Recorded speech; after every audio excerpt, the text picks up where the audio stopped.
Quelle charmante maison. Les enfants vont adorer. Nous emménageons. Elle dit cela comme si la décision avait déjà été signée quelque part où je n'avais pas été invitée à assister. Son couteau glissa proprement à travers la tarte que j'avais préparée cet après-midi-là. La croûte encore tiède, son ton était léger et bien rodé. Elle ne me regarda pas lorsqu'elle continua. Je pense que mes parents peuvent prendre l'étage. Les garçons adoreront la chambre du rez-de-chaussée près du canal, et nous avons déjà vérifié leur inscription à l'école primaire locale. Ce sera bien pour eux. Dans ces phrases, ma maison avait été réorganisée. Je tenais toujours ma fourchette. Adrienne s'assit à côté d'elle, les épaules légèrement voûtées, les yeux fixés sur son assiette, comme si la table pouvait offrir une écoutille de secours. Personne ne m'a rien demandé. Personne n'a fait de pause. Je reposai ma fourchette avec soin. La porcelaine toucha l'assiette avec un petit son contrôlé. Je pliai ma serviette et la posai à côté de mon verre avant de parler. C'est ma maison, dis-je d'un ton égal. Pas un plan de transition. Le sourire de Sierra se fana mais ne disparut pas. C'est temporaire, répondit-elle comme si j'étais celle qui ne comprenait pas. Jusqu'à ce que nous nous stabilisions. Ça a du sens. Vous avez de la place. Adrienne s'éclaircit la gorge mais ne leva pas les yeux. Ça nous aiderait beaucoup, maman. Aide. Le mot resta suspendu, vague et lourd. Sierra ajouta, toujours calme, nous l'avons déjà dit aux garçons. Ils sont enthousiastes. Ils ont commencé à faire leur carton. Quelque chose dans ma poitrine se resserra, non pas de colère, mais de reconnaissance. Ce n'était pas une idée née à table. Cela avait été discuté, planifié, expliqué aux enfants avant que ce ne soit mentionné. Je regardai mon fils. Il ne me rendit pas mon regard. Il ne demandait pas. Il informa. Je sentis le changement, subtil mais final, comme une latte de plancher qui cède sous un poids qu'elle a supporté trop longtemps. Non, dis-je. La pièce devint silencieuse, pas tant stupéfaite que recalculant, et dans ce silence, je compris que cette conversation n'avait pas commencé ce soir. Le silence ne dura pas longtemps. Sierra fut la première à se ressaisir. Tu as toujours dit que cette maison devait rester dans la famille, dit-elle doucement, comme pour me rappeler une promesse que j'avais oubliée. Nous ne sommes pas des étrangers. Nous sommes ta famille. Je joignis mes mains sur mes genoux. Rester dans la famille ne signifie pas emménager sans demander. Adrien leva enfin les yeux. Financièrement, c'est logique, maman. Mon entreprise traverse une période difficile. Les investisseurs se sont retirés. Nous sommes en restructuration. Il parla prudemment, comme s'il choisissait des mots qui ne sonneraient pas comme un échec. C'est temporaire. Temporaire avait déjà été utilisé une fois ce soir. Sierra reprit le fil. J'ai quitté mon travail parce que nous pensions déménager. Cela n'avait aucun sens pour moi de rester si nous déménagions ici. Nous avons vendu l'appartement la semaine dernière. La clôture est définitive. Je sentis le poids de cette terre entre nous. Vendu. Pas en considération, pas en planification. Vendu. Vous avez vendu votre maison, dis-je lentement, avant de lui parler. Adrien se déplaça sur sa chaise. Nous ne pensions pas que ça te dérangerait. Tu as toujours aidé. Tu as dit que tu voulais que les garçons grandissent en connaissant cet endroit. Et voilà encore. Ma générosité passée réutilisée comme consentement. Sierra se pencha en avant. Nous avons déjà indiqué cette adresse sur les formulaires de préinscription scolaire. Ils les attendent pour la rentrée prochaine. Ils avaient utilisé mon adresse. Sans permission, j'inspirai une fois, calmement et délibérément. Vous appellerez avant de rendre visite. Il n'y aura pas d'arrivée surprise. Les garçons sont les bienvenus pour les week-ends. Ils peuvent y dormir si c'est organisé, mais personne n'emménage dans cette maison tant que je suis en vie. Le calme de Sierra se fissura légèrement. C'est extrême. La mâchoire d'Adrienne se crispa. Ça ressemble à de l'orgueil, maman. Ça ressemble à de la propriété, dis-je. Ils ne répondirent à cela ni l'un ni l'autre. La tarte resta intacte entre nous. Les plans qu'ils avaient faits sans moi gisaient exposés sur la table comme des papiers en attente d'une signature que j'avais refusé de donner. S'ils avaient déjà vendu leur appartement, s'ils avaient déjà parlé à leurs enfants et les avaient inscrits à l'école ici, alors la décision avait été prise quelque part bien avant ce soir, et j'avais le sentiment qu'ils n'avaient pas fini d'agir en conséquence. 7 jours plus tard, le camion arriva.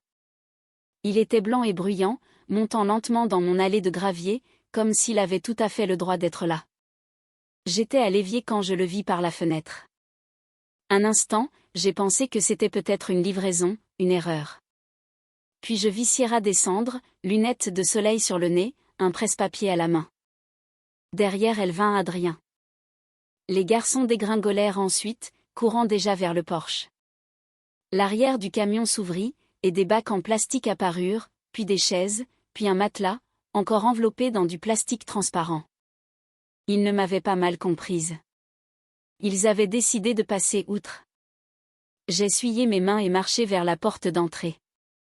Avant que le premier coup ne retentisse, je tournai le verrou, puis le deuxième verrou. Le métal se verrouilla avec une finalité qui me calma. Les garçons arrivèrent les premiers à la porte. L'un d'eux essaya la poignée. Elle ne bougea pas.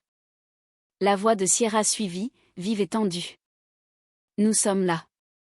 La poignée se mit à vibrer plus fort. Je restai où j'étais. Ouvre la porte, appela-t-elle. Ne fais pas ça devant les enfants. Adrienne s'approcha de la vitre. Maman, c'est embarrassant. Embarrassant. Le mot faillit me faire rire. Ils avaient vendu leur appartement, inscrit les garçons à l'école, engagé un camion et conduit jusqu'ici sans permission. Et mon refus était l'embarras. Je marchai vers la petite table près du téléphone et composai le numéro du bureau du shérif du canton. Il y a des gens qui tentent d'entrer dans ma maison, dis-je d'un ton égal. Oui, je suis à l'intérieur. Je suis seule. Les coups continuèrent derrière moi. Un bas craquela contre le porche. L'un des garçons se mit à pleurer. Le ton de Sierra perdit sa douceur et devint tranchant. C'est ridicule. Moins de 15 minutes plus tard, 2 voitures de patrouille se garèrent dans l'allée. Le bruit à l'extérieur changea immédiatement, voix plus basse, plus contrôlée. J'entendis Sierra expliquer, Adrien interrompant un agent, demandant des clarifications.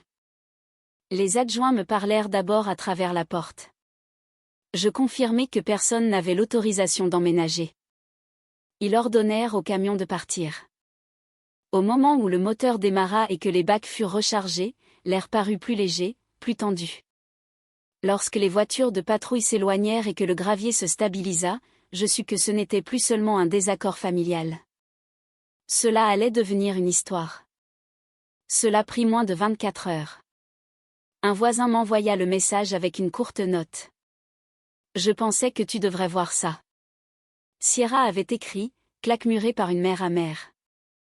En dessous se trouvait une photographie de l'un des garçons assis sur un bac en plastique au bord de l'allée. Son visage était incliné vers le bas juste assez pour suggérer le chagrin. Le camion était rogné. Les agents aussi. La partie où ils avaient essayé la porte aussi. Les commentaires se multiplièrent rapidement. C'est cruel. Certaines personnes ne devraient pas être près des enfants. Je n'arrive pas à imaginer traiter sa famille comme ça. Il y avait quelques réponses plus calmes en dessous. Une de Marléenne, d'un peu plus loin. Ils sont arrivés avec un camion.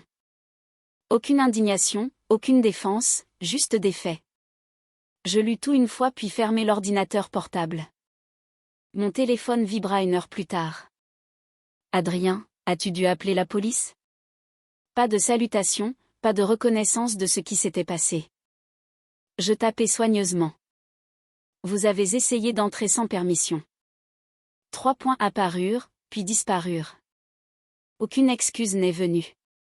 Aucun autre argument non plus. Le silence qui suivit sembla plus lourd que le bruit venant de l'allée. Ils ne demandaient pas comment je me sentais. Ils ne réexaminaient pas ce qu'ils avaient fait. Ils recalibraient le récit.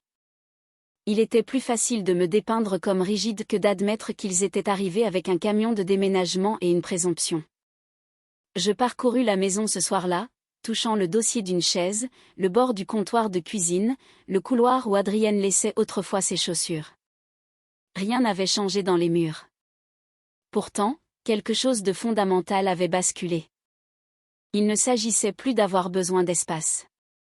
Il s'agissait d'attente. Ils avaient parlé de cette maison comme si elle appartenait déjà à Adrienne, quelque chose d'inévitable, quelque chose qui attendait d'être transféré. Mon refus a perturbé plus que leur plan de logement. Il a perturbé un calendrier qu'ils croyaient être le leur de contrôler. S'ils traitaient déjà la maison comme un futur héritage, alors je devais m'assurer que l'avenir ne ressemblerait plus à ce qu'ils imaginaient. Je suis allée à Milwaukee 3 jours plus tard.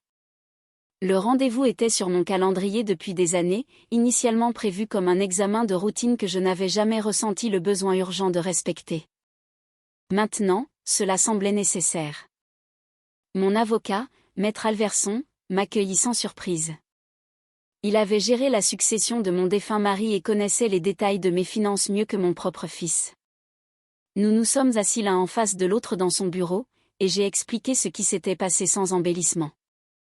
Il écouta, les mains croisées, puis ouvrit mon dossier. « La maison, dit-il en jetant un coup d'œil aux documents, est uniquement à votre nom. Vous ne l'avez jamais transférée dans une fiducie familiale. » Je n'en voyais pas la nécessité, répondis-je. Vous avez l'autorité complète dessus, je hochai la tête. C'était précisément la raison de ma présence. Je veux restructurer, dis-je doucement. Nous avons discuté des options. Il a décrit la mécanique avec soin. Une fiducie de vie révocable placerait la propriété sous gestion structurée pendant que je resterais aux commandes. Je pourrais insérer des conditions spécifiques sans les rendre publiques. L'arrangement pourrait être modifié à tout moment tant que j'étais en vie. Et le bénéficiaire, demanda-t-il, conditionnel ? Je répondis. La clause était simple. S'il y avait des tentatives documentées de coercition, de résidence forcée ou de pression concernant l'héritage, la propriété serait transférée non pas à Adrien, mais à un fonds régional de conservation des terres à mon décès. Elle resterait intacte, préservée et inaccessible à la propriété privée. Les petits-enfants, cependant, conserveraient l'accès à une fiducie éducative que j'avais établie des années plus tôt, à condition que les limites de résidence soient respectées et qu'aucune autre revendication ne soit faite contre mes droits de mon vivant. Maître Alverson lut le libellé à voix haute une fois, puis me regarda. « Vous êtes certaine ? » Je le suis. Il n'y avait pas de colère dans ma voix, pas d'urgence, juste de la clarté. Nous avons signé les documents. La maison passa de la propriété directe à la protection structurée avec le léger bruissement du papier. Je n'appelai pas Adrien après. Je n'envoyai pas de message ni ne fis d'annonce. Rien dans mon comportement ne changea en apparence. Je rentrai chez moi de la même manière que j'étais parti, déverrouiller la porte et entrer. Mais l'avenir qu'ils avaient supposé reposait maintenant à un endroit différent, et je me demandais combien de temps il leur faudrait pour s'en apercevoir. Adrien vint seul cet après-midi-là. Je vis sa voiture avant d'entendre le coup frapper. Il resta un moment assis à l'intérieur, les mains posées sur le volant comme s'il répétait quelque chose. Quand il descendit enfin sur le porche, il paraissait plus jeune qu'une semaine auparavant. J'ouvris la porte avant qu'il ne puisse frapper. « Salut, maman. »« Entre. » Nous nous assîmes l'un en face de l'autre dans le salon. Il ne se pencha pas en arrière. Il se percha sur le bord de la chaise, les coudes sur les genoux, les yeux dérivant vers le sol. « Y a-t-il un moyen de réparer ça ? » demanda-t-il. La question était prudente, pas accusatrice, pas apologétique non plus. Je soutins son regard. « Pourquoi n'as-tu pas parlé ? » Il cligna des yeux, surpris par la direction. « Qu'est-ce que tu veux dire ? » Au dîner, quand elle a assigné les chambres. Quand le camion est arrivé. Pourquoi n'as-tu pas parlé ? Il expira lentement. Je ne voulais pas aggraver les choses. Tu ne voulais pas aggraver les choses pour elle, dis-je. Il hésita. Pour tout le monde. Pour moi, demandai-je. Il ne répondit pas. Nous sommes une famille, essaya-t-il au lieu de cela, comme si le mot pouvait adoucir les bords de ce qui s'était déjà passé. Les familles s'aident mutuellement. La famille demande, dis-je. Elle ne présume pas. Il se frotta le visage. C'était juste pratique. Nous sommes sous pression. Les garçons ont besoin de stabilité. Vous avez de la place. Ça semblait logique. La logique ne remplace pas le consentement. Il bougea à nouveau, agité. Vous avez toujours été forte, maman. Je ne pensais pas que tu le prendrais aussi personnellement. Personnellement, comme si la propriété était un sentiment, et non une loi. Je n'ai pas mentionné l'avocat.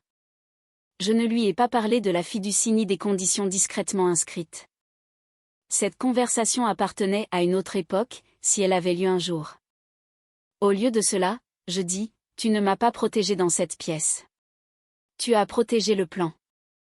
Il absorba cela en silence. Après quelques minutes, il se leva. Je veux juste que les choses se calment. Moi aussi, dis-je. Il hocha la tête, bien que je ne sois pas sûr que nous voulions parler du même type de calme. Quand il partit, il ne me fit pas de câlin. Il marcha lentement vers sa voiture, comme s'il mesurait la distance, et je me demandais ce qu'il choisirait ensuite, si maintenir la paix signifiait perdre quelque chose qu'il croyait déjà lui appartenir. Maître Alverson m'appela 2 matins après la visite d'Adrien. Son ton était mesuré. J'ai reçu une demande hier, dit-il, une femme s'identifiant comme votre belle-fille. Elle a posé des questions sur la transparence de la planification successorale. J'attendis. Elle voulait confirmer si vous aviez fait des changements récents à vos actifs, continua-t-il. Je l'ai informée que je ne peux discuter d'aucune affaire de client sans autorisation écrite. Je ne ressentis aucune surprise, seulement une confirmation.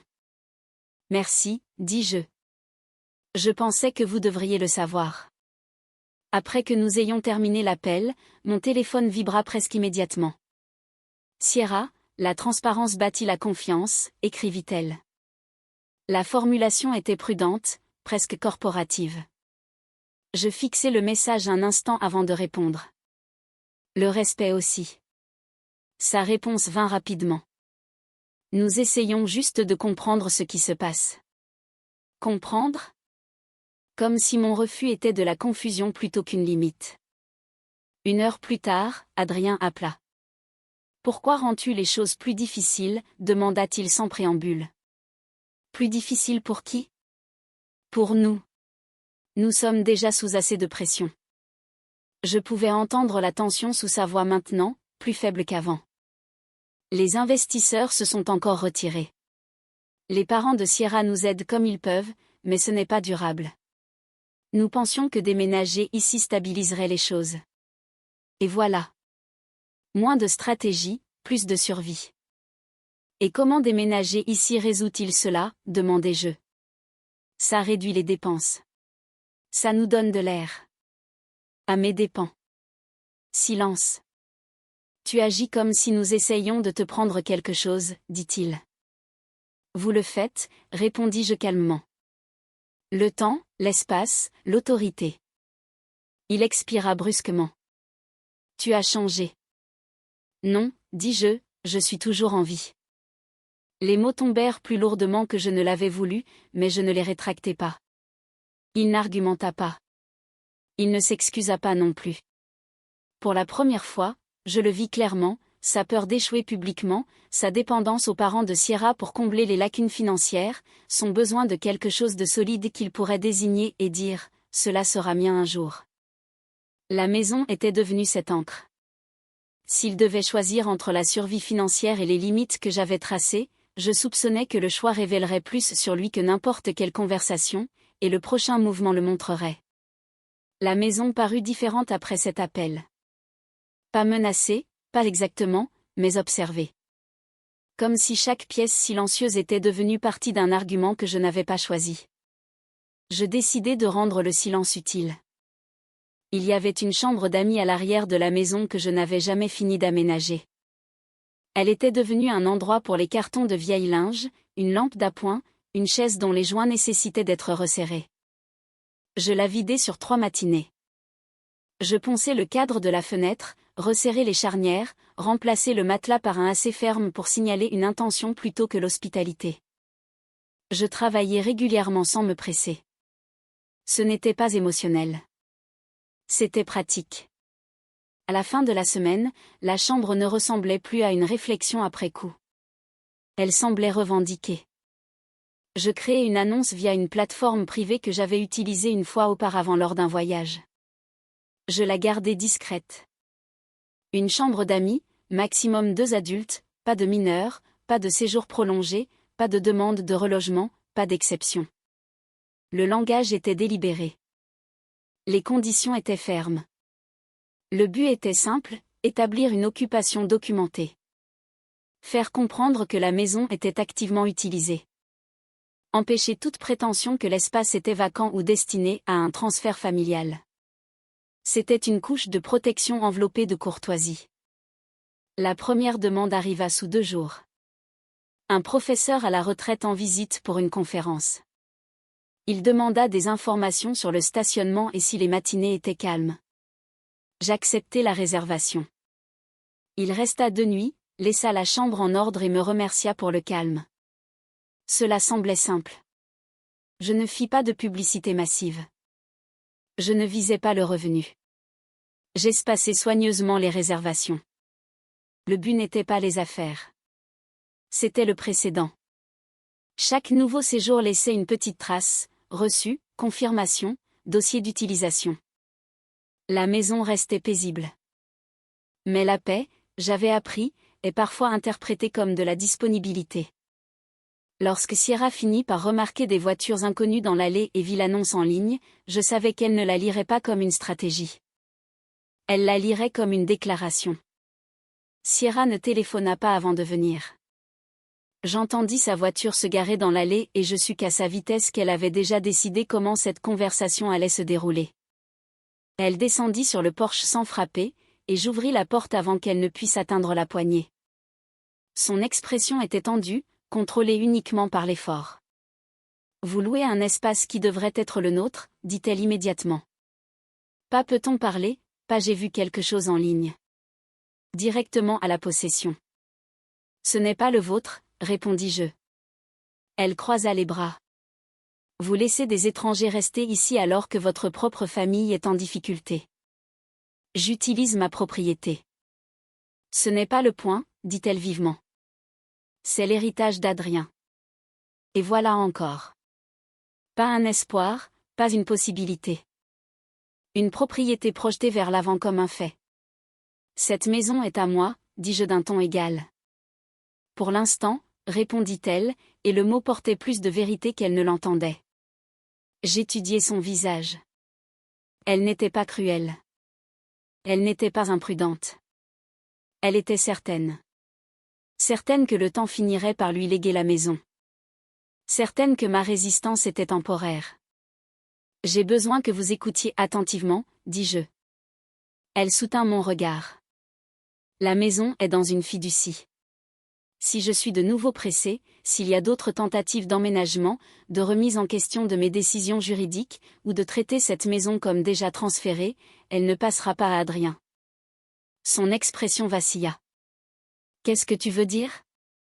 Je veux dire que l'héritage est conditionnel. Le silence s'installa entre nous, plus lourd que la colère. Elle ne s'y attendait pas. Elle s'attendait à une négociation, peut-être à de la culpabilité, peut-être à une retraite. Adrien n'est pas au courant, dit-elle. C'est exact. Sa mâchoire se crispa. Vous l'enlèveriez vraiment ? Je la protégerais. La différence comptait pour moi, même si ce n'était pas le cas pour elle. Elle resta là un instant, plus longtemps, recalculant.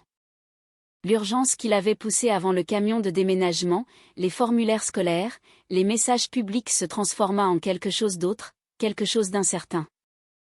Quand elle finit par se retourner pour partir, elle ne claqua pas la porte. Elle ne menaça pas. Elle ne discuta pas. Maintenant que la maison n'était plus garantie, je soupçonnais que leur prochain mouvement révélerait si cela avait jamais été une question de stabilité.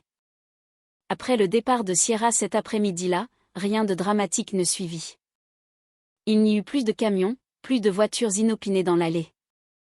Le silence qui revint sembla mérité plutôt que fragile. Les garçons rendirent visite 2 week-ends plus tard, cette fois avec un message envoyé la veille. Ils apportèrent des sacs de nuit et des jeux de société.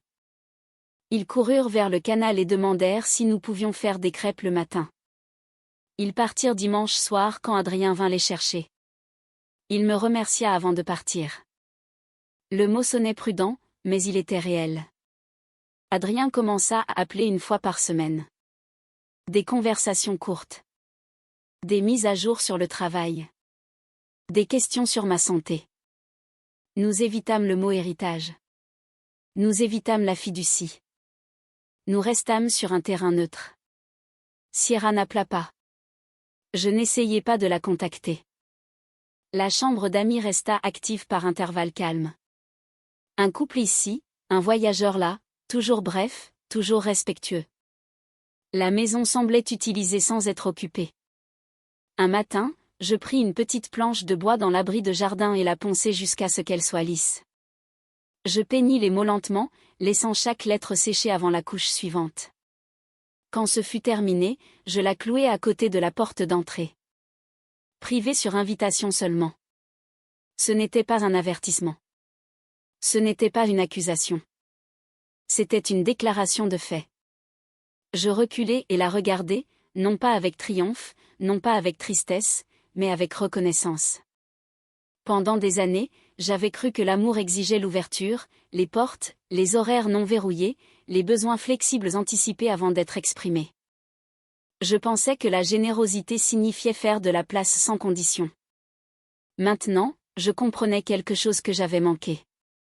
Une maison n'est pas une preuve d'amour. C'est une preuve de travail, de temps, d'une vie construite intentionnellement.